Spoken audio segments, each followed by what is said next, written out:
Hi, my name is Nina, and I'm working at the Norwegian Institute for Cultural Heritage Research. And today I will present a low threshold checklist on how to safeguard your interior from getting damaged by fire or water. Just a quick walk through the talk first. I'll say some words about why it is relevant to talk about safeguarding historic interior in specific, with a focus on extreme events. And next, I will present a project that was done last year together with the Norwegian Association for Church Employers. It involved 3 churches with a focus on preventive measures and salvage plans. And together with relevant international literature, that forms the base of the checklist that I will present today. And in the end, I will sum up the most important issues. So here we see the interior of the 3 churches that was involved with the project that NICU did last year. Many of the decorated surfaces are extremely vulnerable to damages from fire and smoke. They can also be damaged from the fire extinguishing media as water or foam. In addition, a large challenge when it comes to severe damages is water, both from flooding and from water leakages. Because of this, and because of the importance of the decorated surfaces in historic buildings, it's crucial to involve damage-reducing measures that focuses on interiors of the historic houses. So we'll go further on presenting the project that NICU did together with the Norwegian Association for Church Employers last year. The main question we wanted to answer was how we can strengthen the cooperation between local and national levels of management to minimize loss. And we wanted to improve the preventive work regarding extreme hazards like fire and water. We chose 3 churches in the southern part of Norway, and we worked in interdisciplinary groups, and we looked at today's status and the existing plans. We looked at future scenarios for the climate hazards, mitigation measures, salvaging of items, and other issues like valuating inventory. We also did a full-scale drill in Trondheim Medieval Church with salvaging of inventory. In the end, we did several evaluations and open discussions at a seminar. There was a lot of uncertainty linked to safeguarding the decorated surfaces, interior, and the large inventory pieces of the involved people. In the aftermath of this project, I therefore reviewed the relevant literature on the topic. And by doing this, I saw that the existing guides and manuals, they were mostly for improving management and helping emergency response plans. But the detailed manuals, they are especially made for large museums and other institutions with large collections. For other historic buildings, the manuals are more general in their character, with a focus on instruction for systems and overall plans. So gap number 1 is that they seldom have a focus on involving interiors specific. Therefore, it's hard to find information on practical matters, on how to prevent damages on interiors and decorated surfaces, and on large inventory pieces. The other knowledge gap that is present is that little of the relevant literature is written for non-experts. The information is mostly written for the ones working with cultural heritage management. And the exceptions of this we can see on the slide. There is a handful of guidelines that is tailored for non-experts. They mention some practical issues related to mitigation measures, and also some of them are related to historic interior, but they seldom answer the complex matters thoroughly.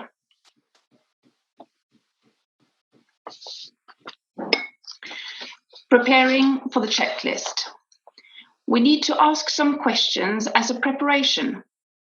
Is your historic building at a normal level of maintenance? If normal maintenance is lacking, you have to do this first before you start working on preventive measures on interior. If the maintenance is at a normal level, you can go and work your way through the checklist.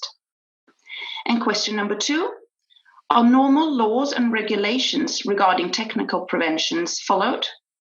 This can be, for example, fire prevention systems. If this is not in order, it should be a good idea to do this work first. And if everything is all right here, we can start working on the checklist for interior. So here is the checklist. I'll go through every topic slide by slide, looking at these topics here on overall safeguarding, information and documentation, rooms and zones, dismantling. What do you do when dismantling is not possible? We will look at placement and in the end make an emergency response plan. The list is based on the information from the relevant literature and the project with the 3 churches. And it seeks to fill the holes of missing information, and it's tailored for owners and the local management. Therefore, it's especially relevant for small countryside museums, old houses, mansions, castles, and churches, often open to the public. It does so by road mapping your way through the relevant measures, and they are easy to undertake. It also suggests where you should ask for expertise, because it is taken the account for the ones that are using this list does not have any heritage expert background. The list links the general preventive work to sudden climate hazards like water and fire, in order to undertake the effective mitigation measures. And the goal is to minimize material loss. Both existing systems and long-term decay is outside of this scope today. And the last important thing is the expenses. We all know that there's money to save to implement preventive measures. But without money to work preventive, we can still do something to improve the level of safeguarding. And that's why I've called it a low threshold list. Many of the bullet points on the checklist are either free of charge or cheap to implement. However, you need to put it on the agenda and invest some time and resources. The first topic on the checklist is overall safeguarding. What are the local climate projections? Orient yourself on the hazards of your building at a local and a regional level. Contact the municipality and have a look at their disaster risk reduction plans and try to tie your work to the existing plans. Discuss with the fire department the possible prevention system that are existing and also the direct alarming system. If your historic building is large, it would be an idea to split the alarm systems into zones that can minimize the emergency response time for the fire brigade. Topic number 2 is about collecting the relevant information and documentation. Is your interior painted or does it have wall tapestry? Collect the information about which materials that are here and also the history of the decorated surfaces. It might, for example, be water sensitive, and it will be the foundation of finding the appropriate preventive measures. Here you should contact the expertise if needed. Does the interior have decorated ceilings? There might be challenges such as the fire brigade needing to use the roof to let out smoke or rig for the fire hoses. So it is a good idea to document the wall and ceiling decorations thoroughly with both photographs and descriptions of materials and motives. The third topic is about rooms and zones. Are there any areas with a large concentration of valuable interior or inventory? You can make priority zones where the fire brigade can try and prevent the fire from evolving. Fire curtains can act like compartmentation in larger rooms, so this can be a preventive measure.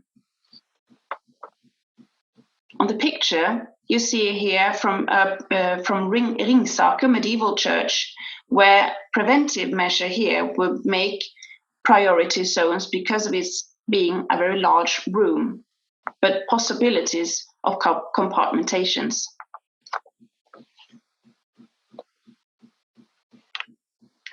The fourth topic on the list is dismantling. If a large object or interior cannot be dismantled, maybe parts of it can be dismantled. Here it's important to invite experts, both from the fire brigade to look at what's possible in an emergency situation, but also conservators to look at the mantling system and the object itself. Are there possibilities for improving a mantling system? On the slide here, you can see screws that are impossible to work with during an emergency situation. And if parts of the interior or inventory can be dismantled, the details on how to do so and which tools are important to write down in your emergency response plan. The fifth topic on the list is when dismantling is not possible, what do you do then? There are coverings for blocking radiant heat and for covering soot particles, both on interior and inventory pieces. And you can use fire blankets or fire curtains. On the picture of this slide here, you can see the pulpit on top of the altar at Vegårshei Church. It's a rare constellation, and a situation here of a water leakage or other types of water damages, it might be a possibility to cover the whole piece from top of the pulpit with a large cover like a tarpaulin to minimize the water damages. Exactly how to use, mantle, and implement this, we would like to have more detailed information on further on. The sixth topic on the list is placement. Is the item placed safe from theft and in addition possible to be dismantled and carried out? You should consider replacement of valuable things if there are a lot of them stacked in one room. Also think of possible evacuation routes for the items that have a savings priority, and make a plan for storaging these large items. The storage needs to be safe and dry. And during heavy rain, there are risks of leakages through windows and outer walls. There are also risks of flooding of cellars. In addition to regular maintenance, think of the placement of your valuable items and place them at a distance from risky places where this is possible. The last topic on the list is to take every subject on this checklist and make it into an emergency response plan. During this work, it is good to involve the local fire brigade and heritage expert in order to get it as realistic and relevant as possible. The picture here shows an interdisciplinary meeting held at Ringsaker Medieval Church, where we discussed their important ingredients in the emergency response plan. There are several forms to be used when you're making this plan, where you can fill in the information that you have gathered through this checklist. And the layout of the form is not all that important, but the process is. The most important thing is that it should be easy to work with and give the key information in a simple way. And the salvage plan is a part of the overall emergency response plan, and much of the needed details are in the checklist already. Another issue that comes in addition is working with the priorities. So we've come to the point of summing up the talk. After the project undertaken last year, and the need for us to find relevant information to pass on to owners and local management, it became apparent that the existing manuals and guidelines should be refined and combined. They should be written as easy to understand guidelines at a local level for management without the expertise within firefighting or heritage studies. We also saw the need for more focus on low threshold measures tied to extreme natural hazards. The presented checklist indicates a need for closer cooperation between the fire brigade and cultural heritage experts. There is existing levels at a national level mostly today. We need it also on the local level. And the checklist presents a new attention on documentation as a part of the preventive measure. The checklist helps avoiding material loss and links the preventive measures closer to the disaster risk reduction plans of the municipalities. It is also visualizing the work that can be done just by prioritizing this, because many of the topics that don't cost a lot of money to implement. But by working your way through this list, it automatically puts it on the theme on the agenda, and we know that the awareness is also an important part of prevention. So there are topics that we still don't have enough information on.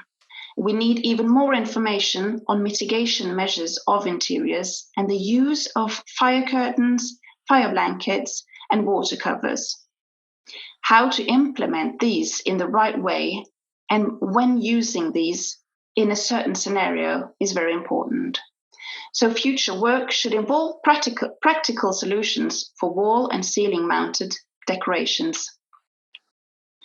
And by these last words, I will thank you all for listening.